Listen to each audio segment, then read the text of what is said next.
Good morning, everyone. Happy Friday, and welcome to another episode of Tea and Coffee with Paula and Jay. Dun, dun, dun. Dun, dun, Here we dun. go. Let's get it started. It's Friday. It's still going to be a busy weekend. So going. Yep. First, morning. How are you? Good morning. I am great. Had a really good day with with one boy yesterday. I had a good day with both boys, but took JJ to the food bank to volunteer, and he really enjoyed the experience, and he can't wait to go back again. And yeah, it was a really good experience, and we explained why we're doing what we're doing, where all the donated produce and household waste comes from. And it was a good learning experience and bonding experience for me. Okay. Yeah, it was an idea that I had a couple weeks ago because JJ is now at that age where he needs to be aware that life isn't great everywhere. Sometimes people have to work hard, and sometimes it doesn't work out for them. So being able, because he's got a pretty privileged life here. We don't have a house, we have a trailer, Yeah. like that kind of stuff, but still, life is good for him. And I definitely wanted him to start learning those lessons because in a year's time, he'll be joining the Air Cadets at the age of 12. And I definitely wanted him to kind of mature a little bit more by working in the community and giving back to the church and to the people in need. So Yep. I'm glad you guys did that. It's going to be a weekly thing for you now. And couldn't be more proud of the little guy. He came home with a little zucchini.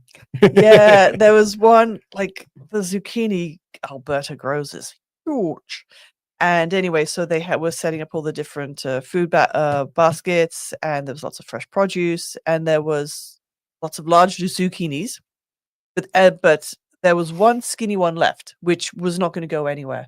So JJ went, oh, could I have some? Could I have that, please? I'll, and he's planning already in his head what he's going to do with it. He's going to chop it up, fry it a bit. I was like, yeah, we can do that. So he asked, and yeah, sure, go ahead. And so yeah, we brought a zucchini home. Yeah, he's so proud. He's Yeah, he turned is. into like a little chef. He does do that kind of thing. He has the skills, and he now has his oven and his stovetops lower, and Yes, everything's care great. of you. Yeah. So that project, I think, is done and dusted now. We're good to go. Yeah. Oh, morning, Donald, over there in Rumble. Great to see you. Donald Best. Yes. Hey, he's the best. Yeah. Like to see you, buddy. And then today we have a farm camp, thanks to Healing Hearts with Hooves, starting at about 10. I'll be volunteering there to help, but we've got a camp to teach kids about farm life, and then also bring in a bit of the equine therapy and how to communicate with animals. Don't need to use our voice, we use our body. And so, yeah, we're going to be doing that for the day today. You have the skills. Yeah. You got my attention.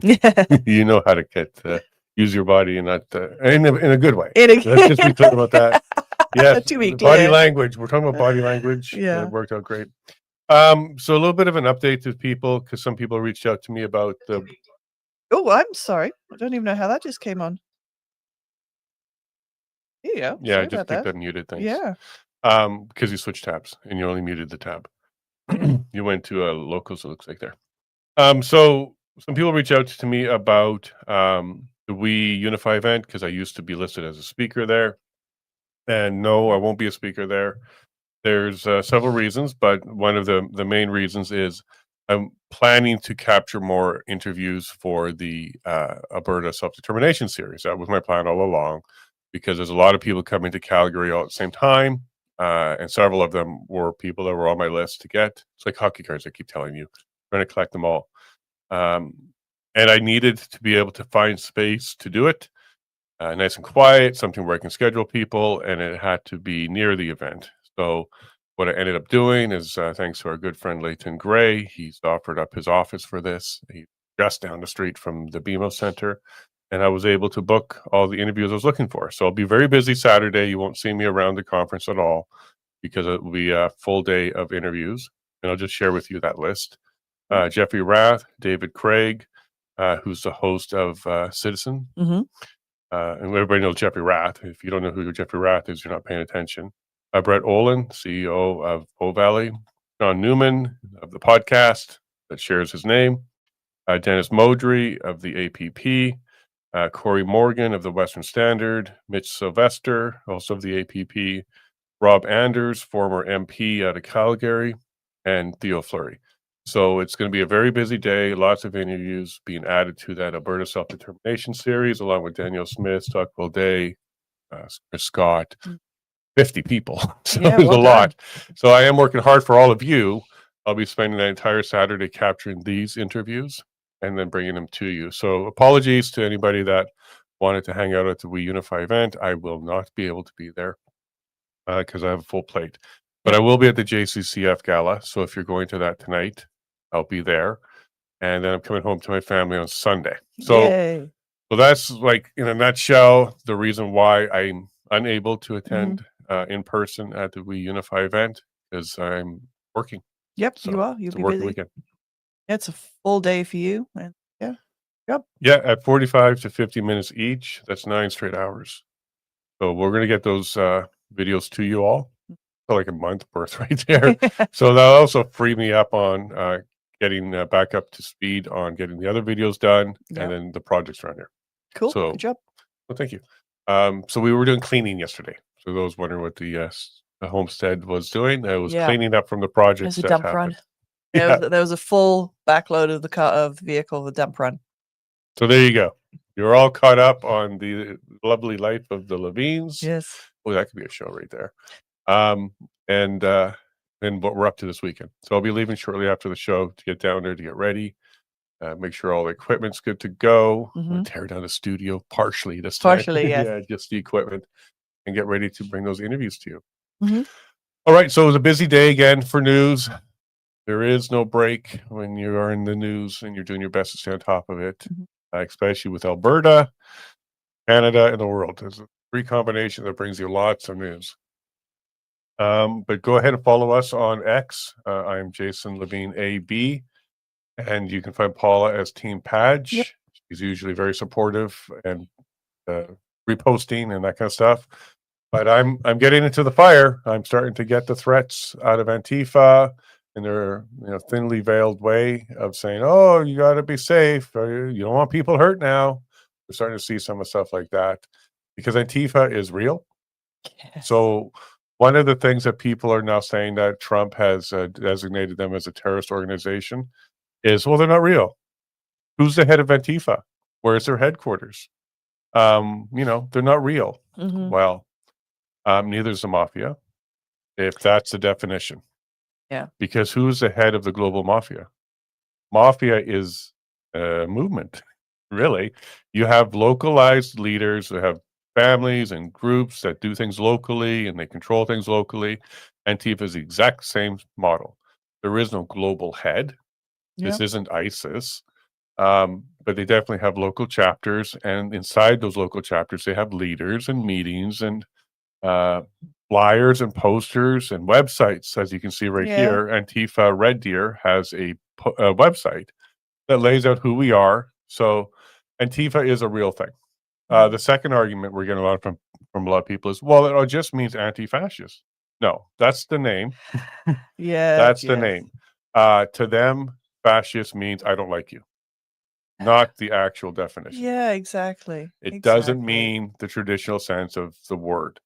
From the same group that doesn't define women, and they say men can be women. Yeah, brought to you by the same people that they use words and their own definitions of things. So fascist to them means we don't like you. And also it's not anti we don't like you. It's we don't like you. Yeah. Okay, so they're not against we don't like you. They just don't like you. So Antifa means that. They exist, they're real, and if they don't exist, what do you worry about? Yeah, to those no big people deal. that are all upset. Yeah, look, maybe it's just like a Santa Claus. Maybe it's just a fantasy. Maybe it's not a thing. Sorry, you're not supposed to have your kids. Yeah, that's right. Sorry about that. But here's the reason why they're mad. First of all, there's their logo, black flag over a red flag, pointing to the left. They're lefties. And they have websites, they have chapters coast to coast in Canada, all over the US, all over Europe. And another thing that I just want to highlight here, that people designating them as a major terrorist organization doesn't mean they're going to be rounded up and thrown in jail. What it means is they'll have new legal tools to investigate.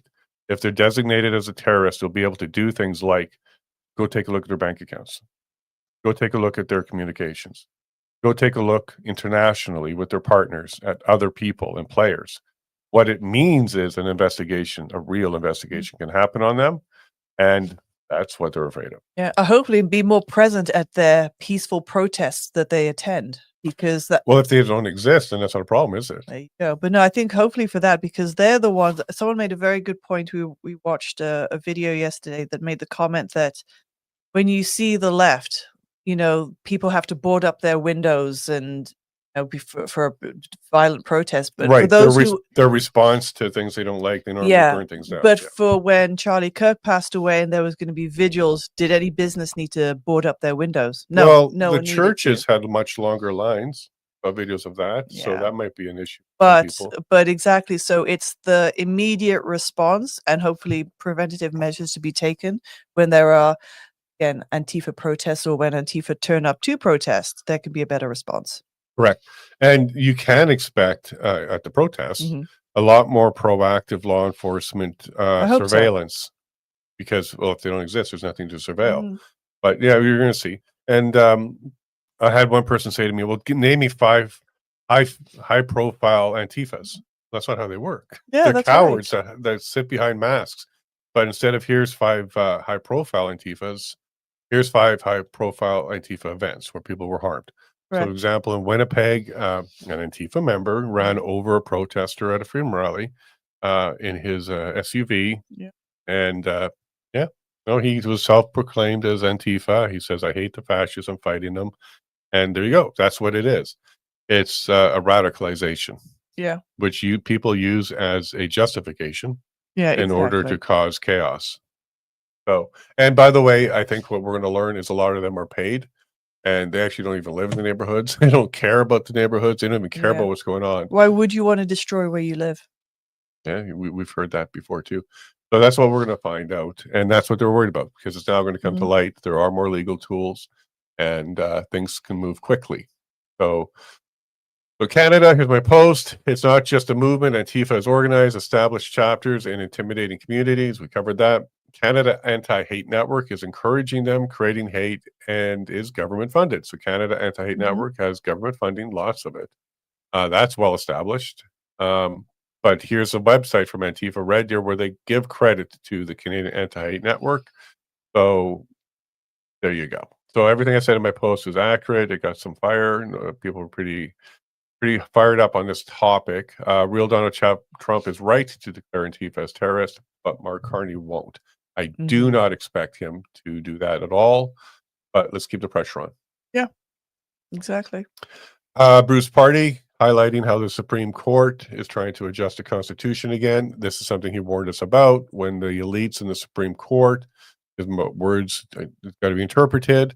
And here we go. They're doing this right now. It's about the notwithstanding clause provinces have, which is basically their way of stopping the government on certain issues. They can invoke Mhm. the notwithstanding clause. Quebec has done this many times. Alberta a couple times. But the Supreme Court is now being asked basically to stop that power by the federal government. Mm. So my post is the elites doing elite things. Yeah. So the elites, which would be in this case the government, trying to use the elites of the court to stop people from having able to have the power that's already Yeah. there, executing that power. So there you go. Bruce Party once again highlighting that. Bring that to you. Of course, the Bruce Party episode on Wednesday is doing great. If you haven't seen it or listened to it, please do. It's the second half, actually, really 75% of Yeah.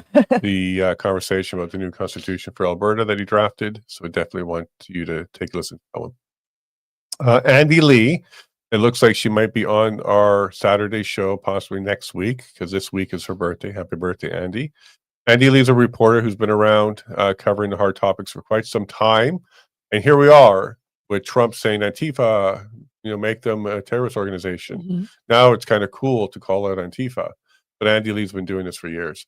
So she was going to have a show and she provided her manuscript about what her show was going to be about, a podcast. Mhm. And her title of Okay. it was You Are All Funding Antifa and Didn't Even Know It, talking to Canadians Yeah. because taxpayer money is getting to them. And they pulled her podcast. So in 2021, December 2021, even before the convoy, he was highlighting how Antifa exists and they are supported, and people don't even realize it. And Yeah. for that, she got silenced. She got, but she reminded everybody. So my post here is, as usual, Andy Lee, Real Andy Lee Show, was exposing the truth way before it was cool. Thank you, Andy. Yeah. There's lots of stuff that she covers, so go follow her, Real Andy Lee Show, and you'll be just blown away at how much information is coming out, but it's being suppressed, and people like her are the ones fighting the fight. Yeah. So here we go again. This was a small win for Alberta. Last week, the day after Kirk's assassination, an Alberta law professor at the University of Alberta made a very insensitive and unnecessary comment, calling him a Nazi. She used the word, and basically saying that she doesn't care if he had good things or virtues. He's still a Nazi. We posted it to Danielle Smith, asking if this is a tolerance we should expect in Alberta universities. Well, the university has responded. She has been put on leave now. Good. So, and just to be clear, it's not like I sent anything to university. The university got wind of the activities of one of their staff members, and they didn't think it represented the values of the university. And she's a law professor, so she should really know better. Yeah, so teaching the next generation of this. Yep. And ideally, this is a corrective measure. So either she will learn a lesson or others will learn a lesson that when you're in a position to influence young minds and you hold a position as esteemed as a professor at a university, you act with grace and honor at all times. Yep. There's morality clauses in a lot of employment agreements that people just seem to forget about. All right. And I got a couple badges of honor. I didn't know, but the Alberta NDP has blocked me on X, along with what we knew about Thomas Lusakic. Yeah. So yay. I feel like a Cub Scout. I was going to say, starting to collect these little badges of who blocks you. You must be ruffling feathers, and they must not like what you have to say if that's the case. Now, the Alberta NDP one's a bit of surprise. I've never spoken about them. Like, the closest we've ever come was the Notley Smith debate. And I was being fair. This was pretty early in our little career of coverage. And I was being fair. And I'm like, okay, well, yeah, I know she makes some points there, but Smith actually, did a good rebuttal or whatever. That would be the extent of it. What I do talk about a lot is Jagmeet Singh. So maybe there's some sort of NDP, don't listen to these people or block these people things. So there we go. Little badges of honor. And I'm working on my cooking one next. I'm sure there's others that I'm not aware of because I don't really know until they pop up on a feed and I click a link and find out that I can't even comment. Oh, okay. There we go. Earned a block there. The real James Woods, funny man. Yeah. I definitely think he's worth a follow. He's probably one of the top people who are awake in Hollywood. He's very strong, timely. Give him a follow. He's quickly one of my favorite accounts to follow because what he's really good at is making you not just reflect, but have some hope that there's good people out there, and he also adds some humor to the day. So if you want a good laugh and some hope, give him a follow. I'll just read for the podcast listeners, what post I'm talking about here. Here we go, and he's being very sensitive. Well, we've all made jokes about Jimmy Kimmel's expense, but Mr. Kimmel is a fellow artist, and I am in fact heartbroken to see the way he has been treated. I believe he is, in his heart of hearts, a good and decent fellow, devoid of malice and hate. Just kidding, Jimbo. Eat crap. I thought that was funny. At first, I'm like, oh boy, like he's being very kind, because Jimmy Kimmel, before he even had the show, he was a crude, rude. He would be what you would call a chauvinist. Because again, stuff that doesn't age well, because just like people like to bring up things from like 20 years ago, they've brought up some of his content as well. Yeah, well, blackface is one of them. He did that in a skit knowingly. But look, here's the thing about him. This isn't Trump canceling him. This isn't Trump using the power of the government. That's right. This was a business decision by the businesses he has partnerships and works with. They made the choice. They didn't like what you were doing. Because they know what their viewers, know what their viewers feel. Yeah. Yeah, and this is a long time coming. His stance on unvaxxed was they should die, um, shouldn't get hospital beds and other things. So this is a long time coming. We touch that in a second. And hi, Mhm. Chet. We got 10 minutes. We'll go soon. So here's this is hilarious when these people do this. Liberal influencer Olivia Juliana. Is Thanks, it? Juliana. Yeah. Look at that, folks. I got one. Is demanding students across America skip lunch and walk out of school to protest Jimmy Kimmel getting canceled. For the podcast listeners, this is a woman that may need two seats in an airplane. That would be, I think, a fair way to describe this. Mm. Yeah. So my post here is eat less food and go for a walk. Good advice. More people should take that advice. I think it's hilarious. Go ahead and skip your lunch and Yeah. go for a walk. Okay. Okay. Yeah. Those are the kind of protests that we can get behind. Well, exactly. And it's just irony of it. School. Should. Well, the irony is who's actually declaring that. Yep. I wonder if she'll join them. Or is she going to just go scoop up all the lunches that weren't eaten? Now, Who knows? Who knows? Who knows? Who knows? now. Who knows? Good morning, everybody. Kash Patel. Got that right again? Yes, Patel. Okay. He came out, and yes, I know that this has been an ongoing issue because I've been talking about this as an ongoing issue, that Canada is becoming a threat to the U.S. Got to secure our borders. We saw that message come out when Trump was elected, and even before Trump was elected, I was calling this out because we do support terrorism here in Canada in various ways. We allow it to grow. We allow it to get funding. We allow it to go ahead and recruit. So this has been a problem for a while. So Kash Patel was at the House, probably speaking to the Senate, or I think it was a Senate committee. It could be cabinet, not cabinet, but it could be the representatives, senators. Mhm. But in either case, he's highlighting here in this video that Canada is a problem, and it's kind of like their main focus now because a lot of countries, and they mentioned China along with others, are using that border to get down into the Yeah. states to enter, and it's starting to become a problem for them. So my post here is congratulations, Canada. Now, FBI Director Kash has said the quiet part out loud. The northern border is a serious concern. If you thought terrorists were bad, just wait till the sanctions and travel bans start. Maybe we should just tell them to leave the key fobs at the door. Yeah. Shaking my head. Because that would be the escalation on this. If Canada isn't securing their border, the terrorist was the first start. Stop letting drugs and illegal activity cross that border, Yeah. like human trafficking and weapons.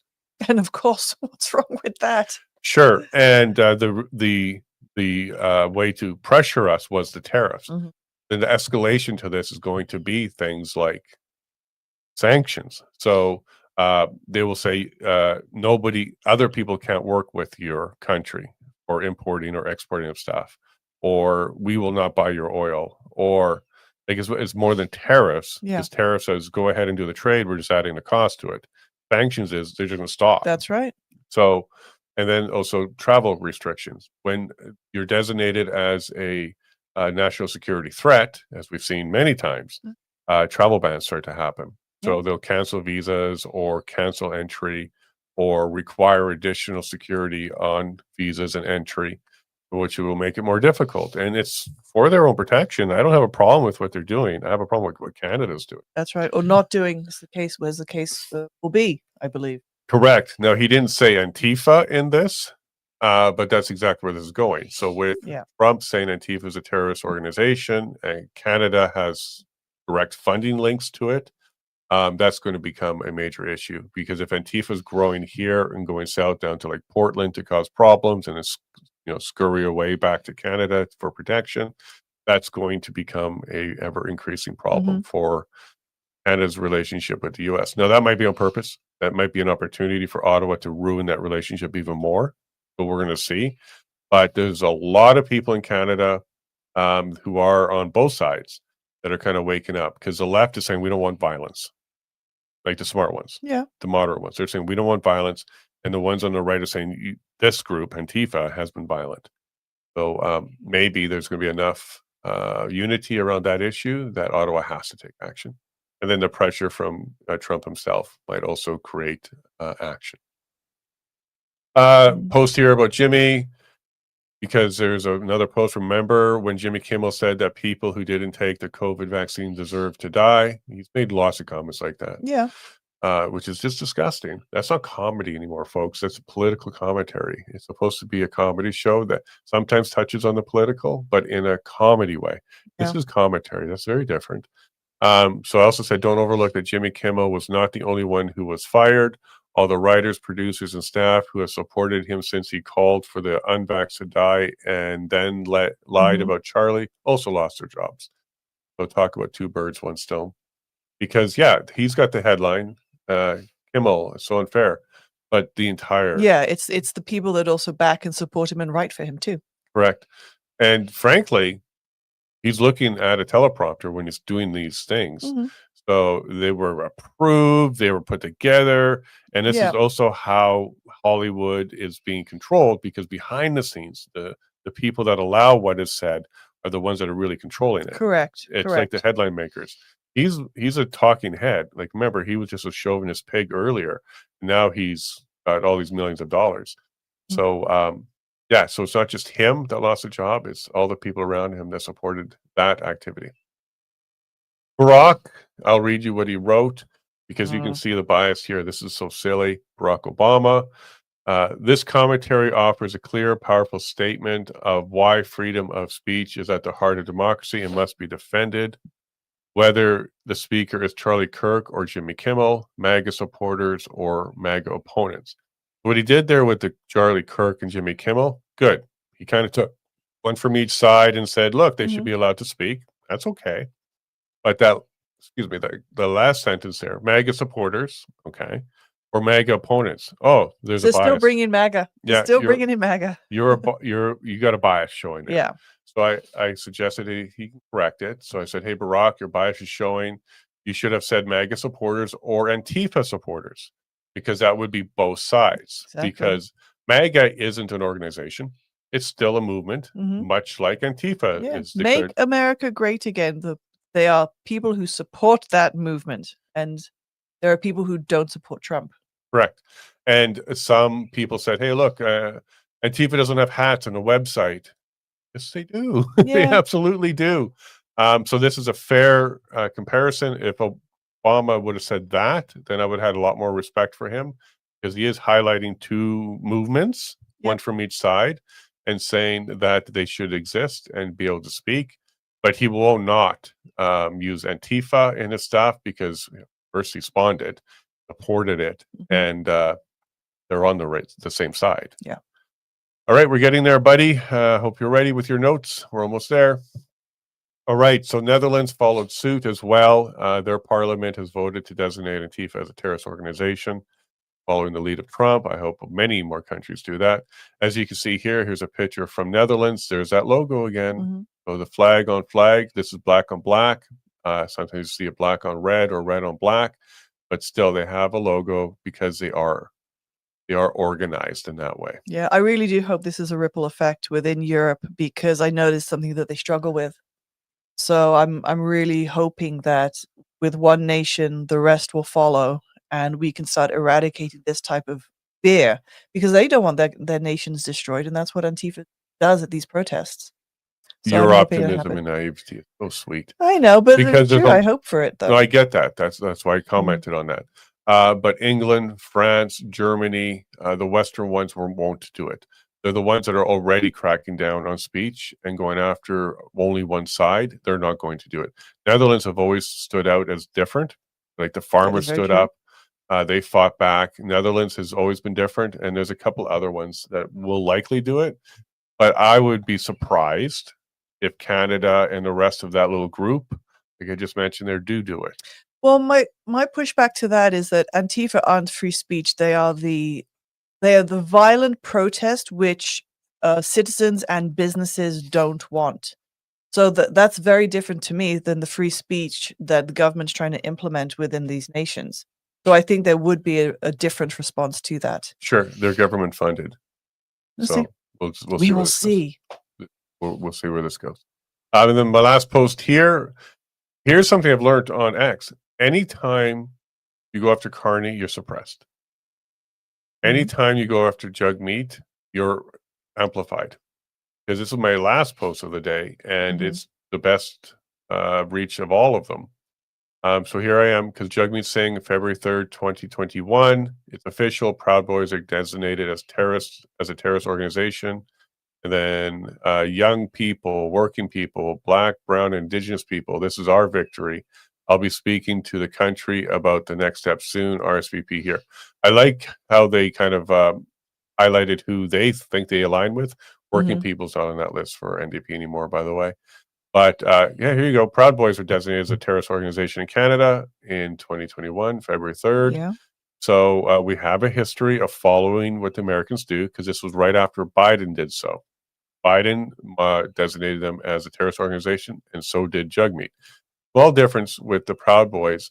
Remember when Proud Boys are designated a terrorist organization, they didn't even have a presence in Canada, yet Ottawa still designated them.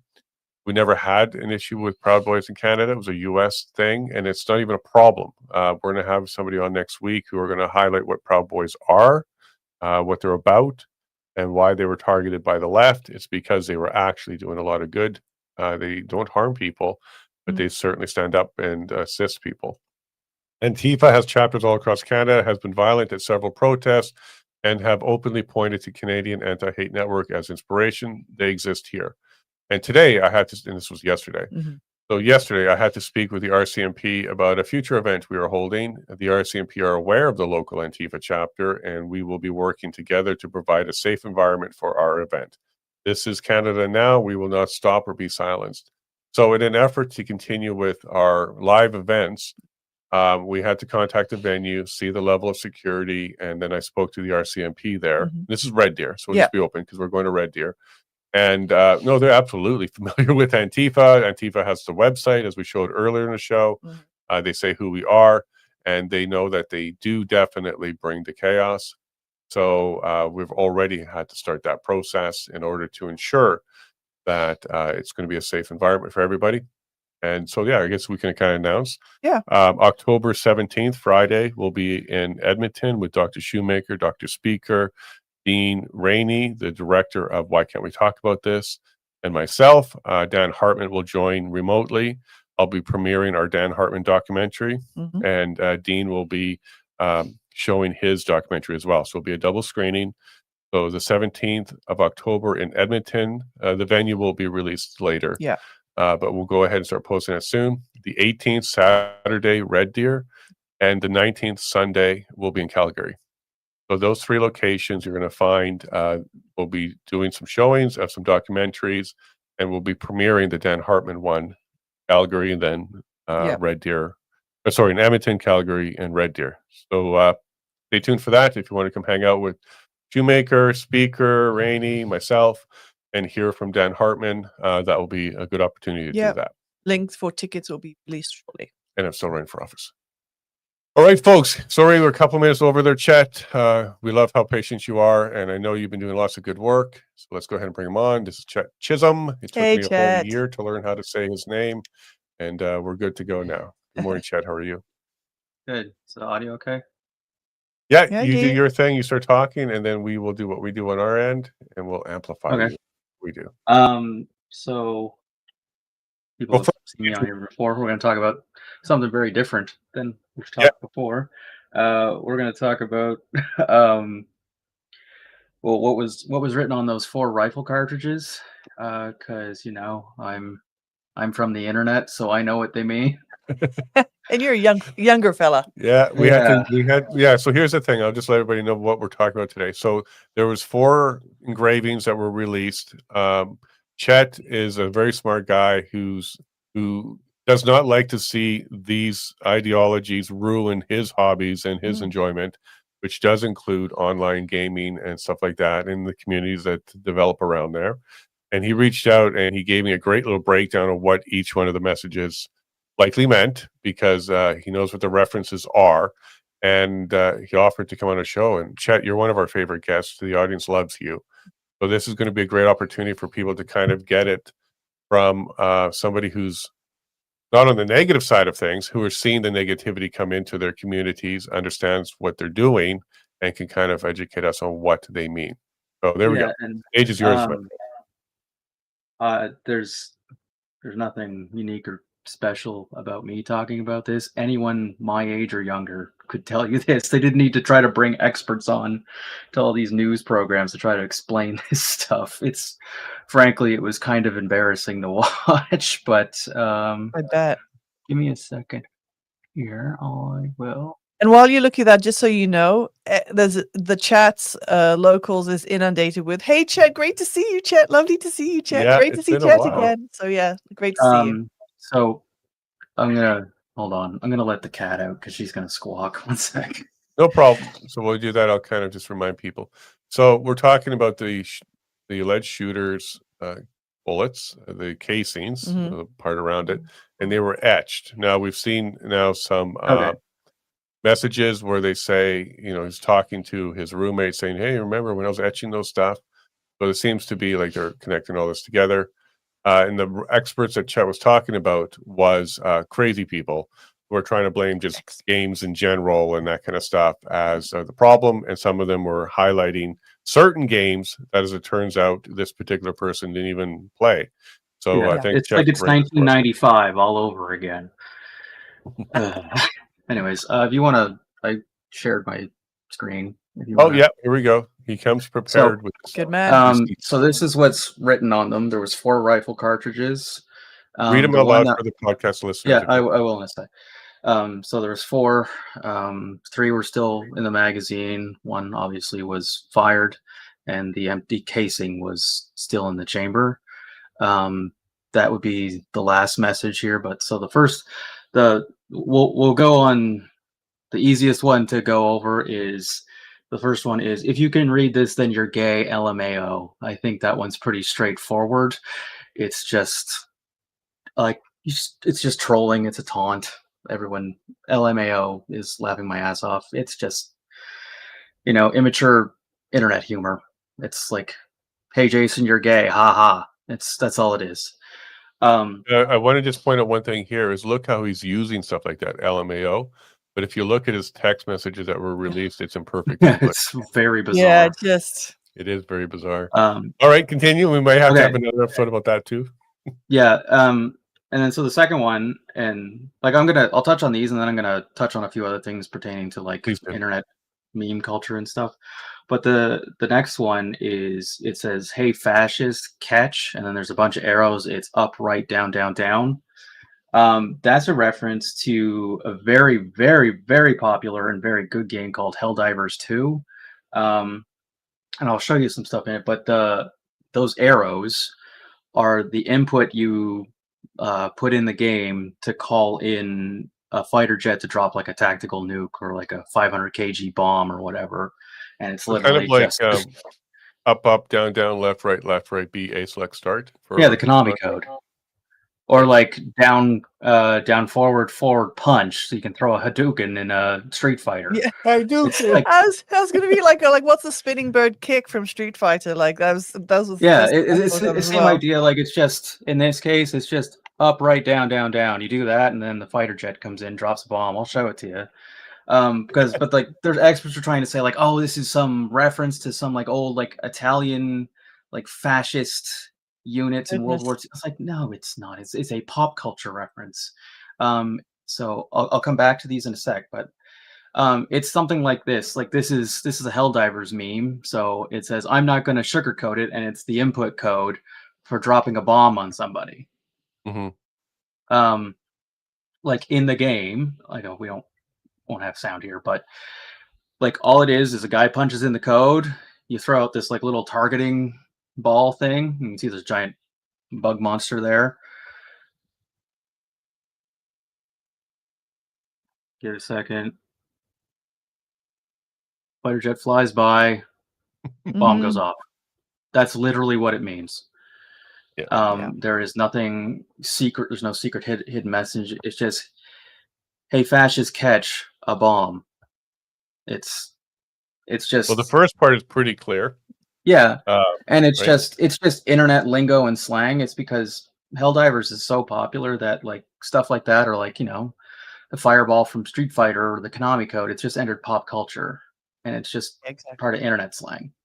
Yeah, I can't remember phone numbers, but that code, I still know it. Yeah, everyone knows up, down, down, left, right, BA, select, start, and that lets you enters the cheat menu for old Konami games. Yeah. So then they get a little more harder to explain. So like, oh Bella Ciao, Bella Ciao, Bella Ciao, Ciao, Ciao. That's it's an old Italian protest song from the 1930s. It's called Bella Ciao, which translates from Italian to "Goodbye, Beautiful." And I'll show you the lyrics here in a sec. But it originally started as it was a song sung in like the rice fields, is like basically complaining about how work sucks. And then like when there was some resistance against the Nazis and the fascist government, the anti-fascist movement sang this song about the partisans. So like the freedom fighters, like the French resistance would be considered like partisan fighters. It's like local people who do like commando type things. And you're using the 1930, 1940s definition of fascist. The real fascist, fascist. not today's version of fascist. Yeah, and right. so it's popular, and it's been like it was in a Netflix series. Somebody sings it. There's a more recent, like updated version of it that's done by Chumbawamba, if you remember that band who did like the I Get Knocked Down song. They do a version of it. But it's an anti-fascist protest song. I have the lyrics, but like it says, one morning I awakened, oh goodbye, beautiful, goodbye, beautiful, goodbye, beautiful, bye bye. One morning I awakened and I found the invader. And it goes on about fighting as a partisan and dying for freedom. That's what the song is. So it's like it's an anti-fascist song. I've seen, experts. Someone was on a I won't use people's names, but one of the other podcasts that everybody here would watch, and arguing, saying that this wasn't a reference to the anti-fascist song, but it was a reference to Hearts of Iron 4, which is a video game, and then that's what's radicalizing people, because people on 4chan play Hearts of Iron 4. It's on the soundtrack because Hearts of Iron 4 is a World War II strategy game, and a lot of the music in that game pertains to the era. So it's like, and if you want to see, I have it. Like, this is what Hearts of Iron 4 looks like. The glorified Risk game. Yeah, it's a World War II tactical map game. There's no actual like violence or blood and gore. Not a first-person shooter. No, it's not a first-person shooter at all.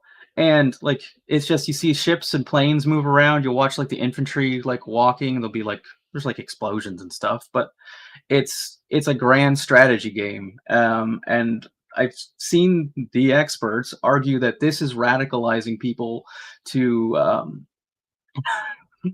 cause shootings, which is ridiculous. It's like playing a really, really in-depth version of Risk.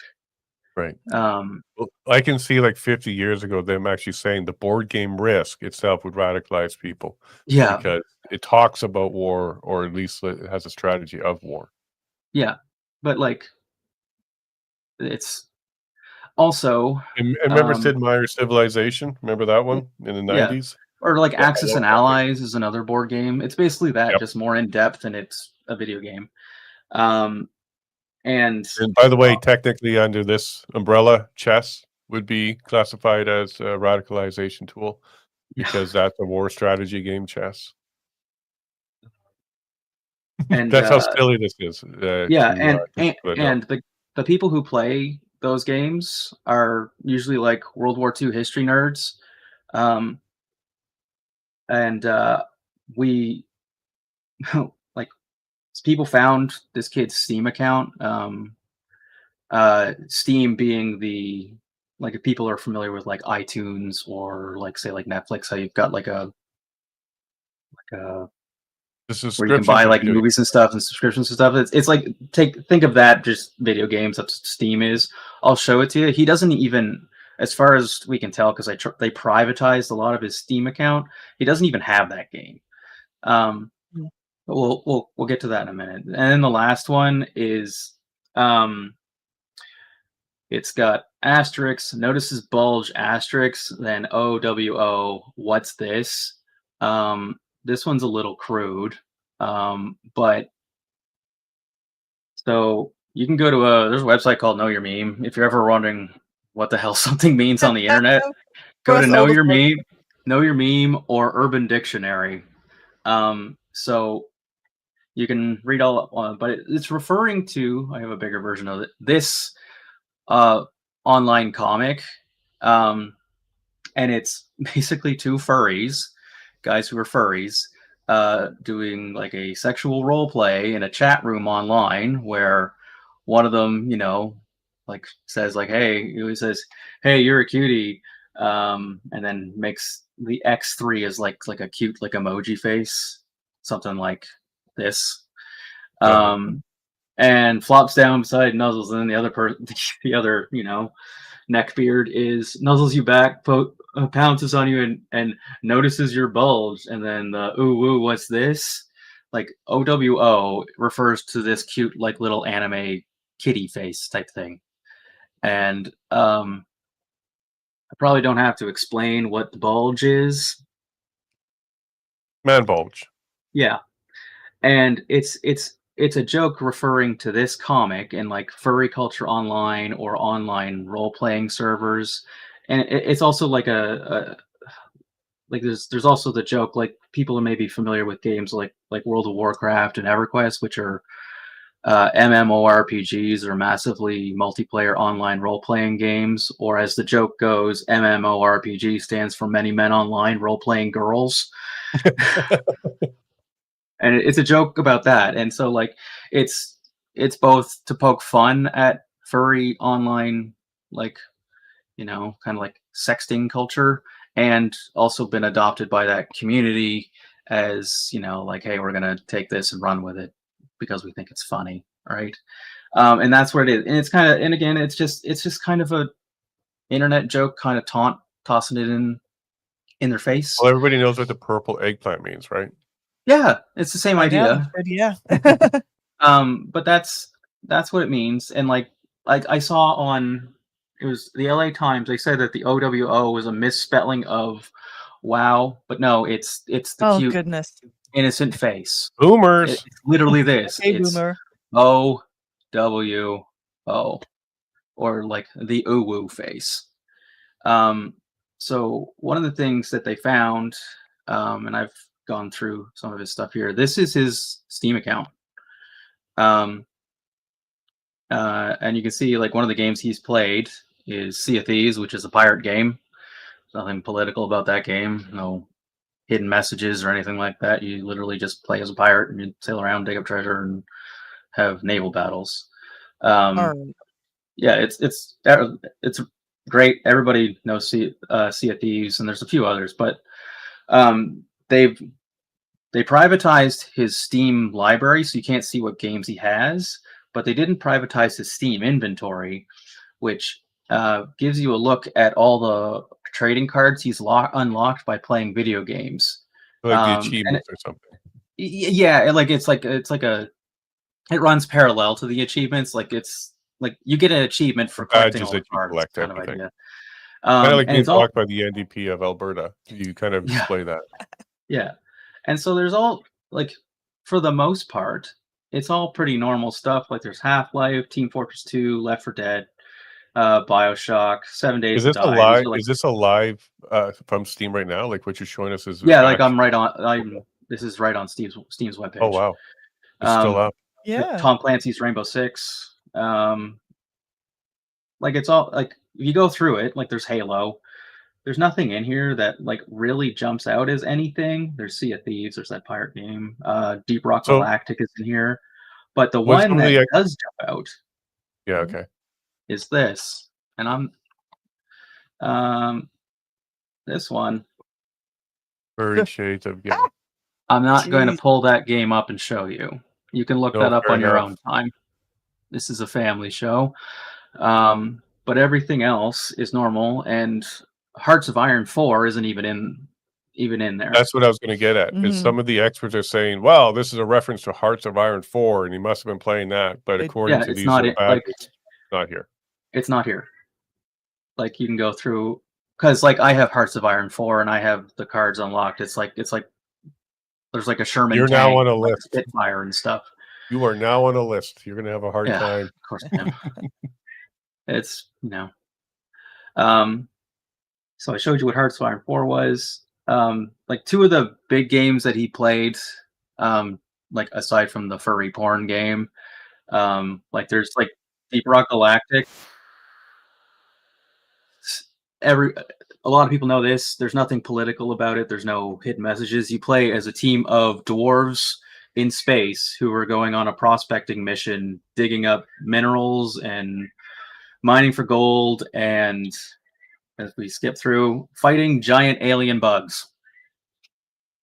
You're making me feel really old because I not only do I not know any of these, like the graphics in this is great. Like, Oh my gosh, like yeah. where do you go down the tube to collect coins? Like that's where I kind of left off of my gaming. Yeah. The other one here, I'll skip ahead of it, but like this is Sea of Thieves. Again, this is a game that's apolitical. It's just a goofy pirate game. There's no blood, there's no gore. Like this does not teach people to be mass shooters or anything like that.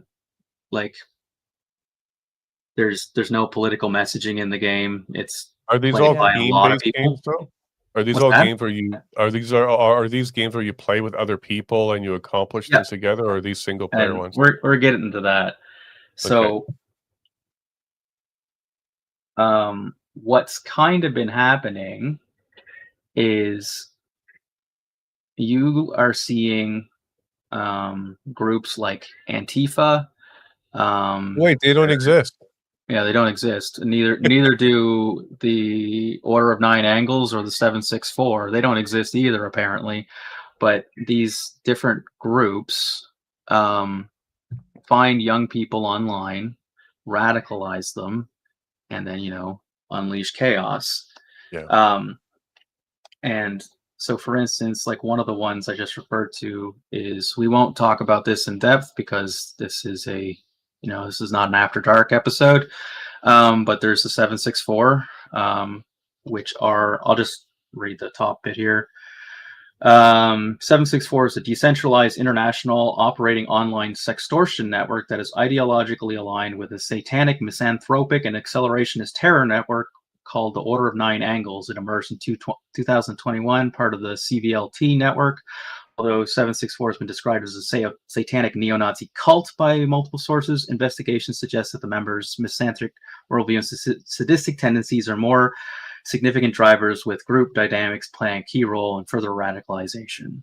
There's them, and then there's the Order of Nine Angles. Yeah, I never heard of these yet, but Yeah. thank you. Yeah, so I'll show you a little more on them. So if you want to, Once you give you a heads up, there's 7 minutes. yeah, I can get this in 7 minutes. You're awesome. This, if you want to learn about. And by the way, in 7 minutes, we got to insert another quarter to continue to play. Sorry about that. Yeah. A quarter, my God, how would- much would it be now? Yeah, I'd recommend the work of Becca Spinks. So this is her X profile. So it's BX on X. She's the one who kind of brought those particular groups to the attention of the FBI. She was on InfoWars yesterday again, talking about it, and she has a Substack. Just give her a follow. I'm sure she's impressed. Mhm. So it's bxrights.substack, and you can learn about this because it's like there's more groups than just Antifa. There's not just one adversary in the mix here. And there was a comment, sorry, Chet, there was a comment out of Antifa yesterday, I think out of Portland, because they don't exist, but there they are, saying that maybe this Charlie Kirk thing is backfiring on them. Because now a lot of people are really looking into this kind of stuff now and digging deeper into it. So maybe silver lining here is we'll be able to expose a lot more of this and deal with it now. Yeah, they're even referenced on the RCMP website. You can look them up there, which they reference the Global Network on Extremism and Technology. Um, and let's see. And they target people in Canada too. Mhm. They were on the Fifth Estate even did a documentary on those particular groups. So, um, You know it's bad when the left state-run media is still talking about them That's right. Yeah. instead of covering for them. yeah.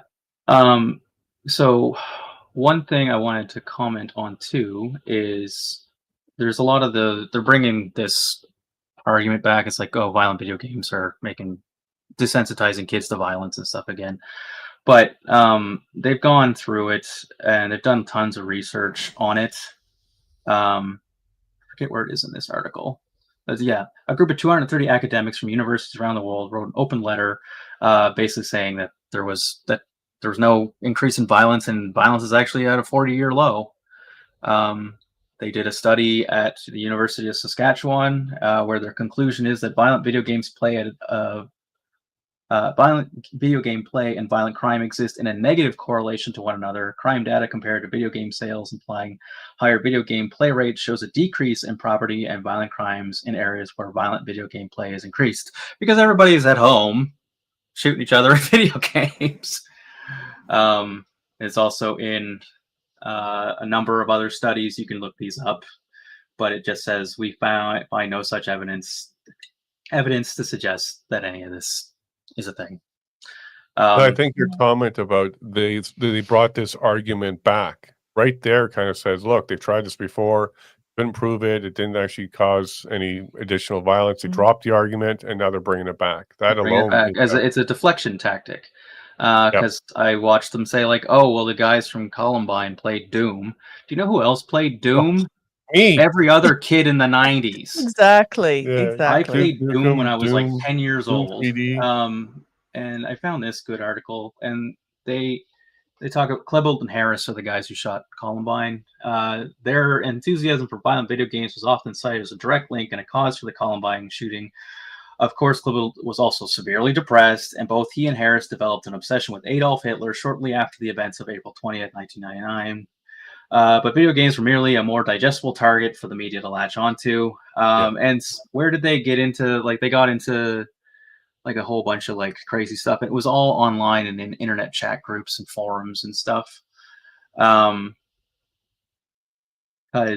if you want to know what gamers are actually like, it's people like this, like Paul Akari, also known as Pastilli online. He plays one of the most violent, realistic military shooters of all time, and the community around that extremely violent video game all come together every year and raise a bunch of money for children's charities.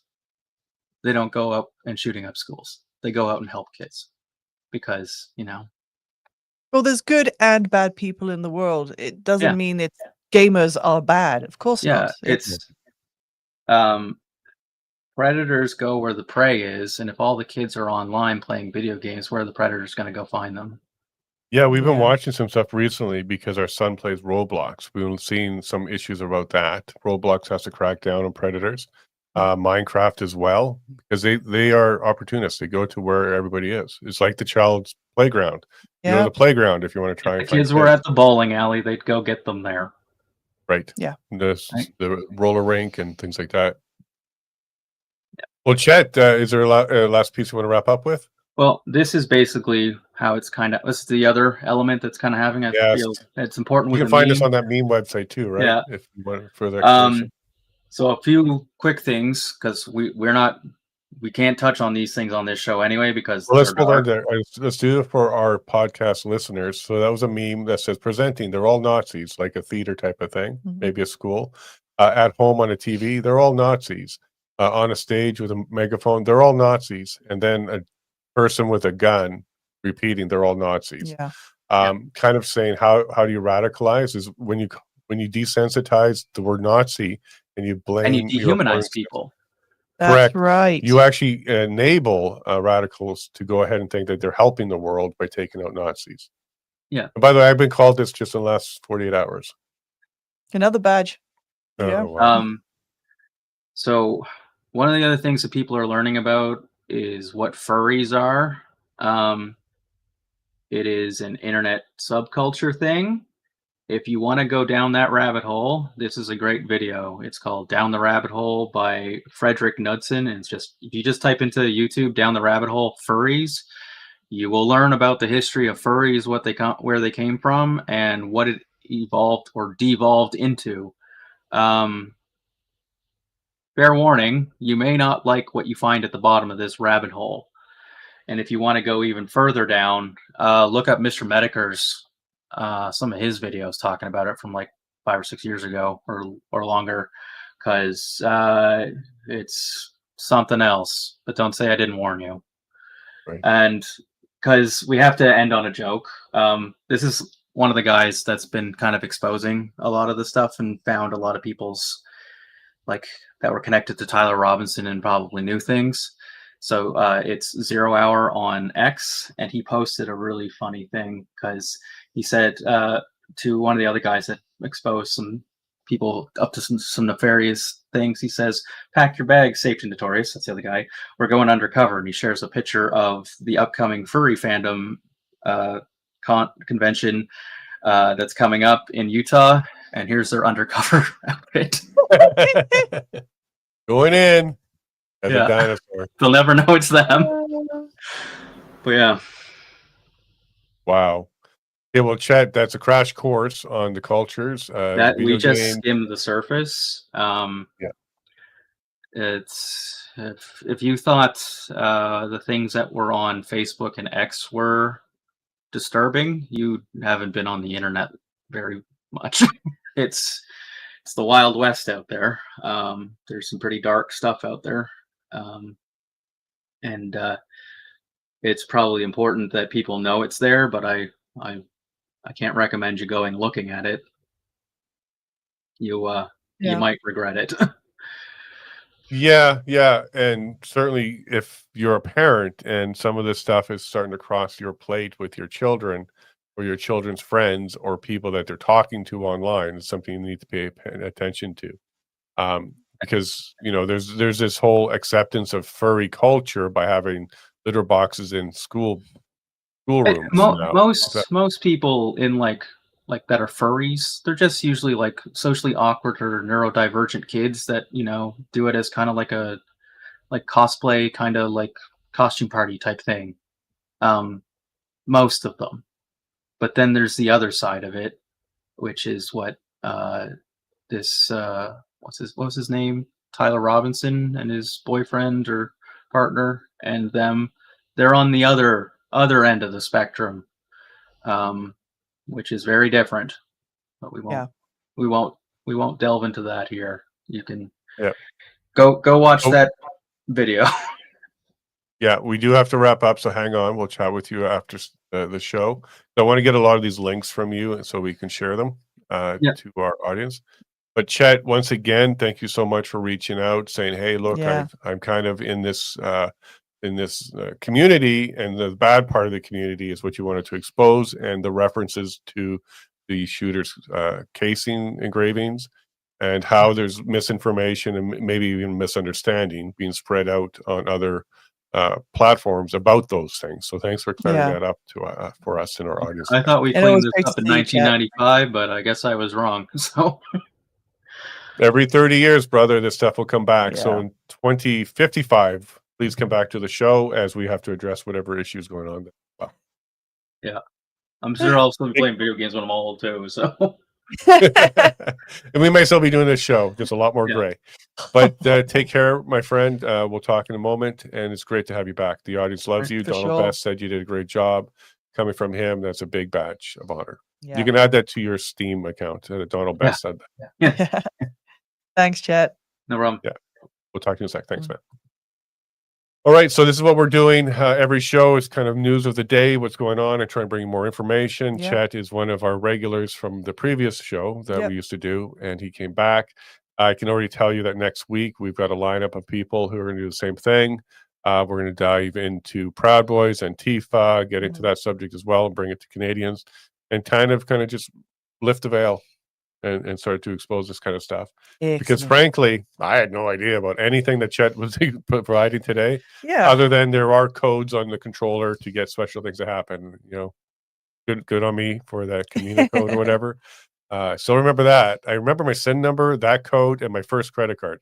Everything else, I can't remember the numbers I of. never remember my SIN. Yeah. Never remember my SIN. I'll leave that private. Yeah, but yeah, for I sure. do know what it is. All right. Well, thank you everybody for hanging out. A little bit long, but we got to get to the family, start packing up the studio, and get on the road as I head down to Calgary. Farm day soon. All right, everyone. Hope you have a fantastic weekend. Stay safe. Enjoy the sunshine if you've got it. And yes, see you on Monday.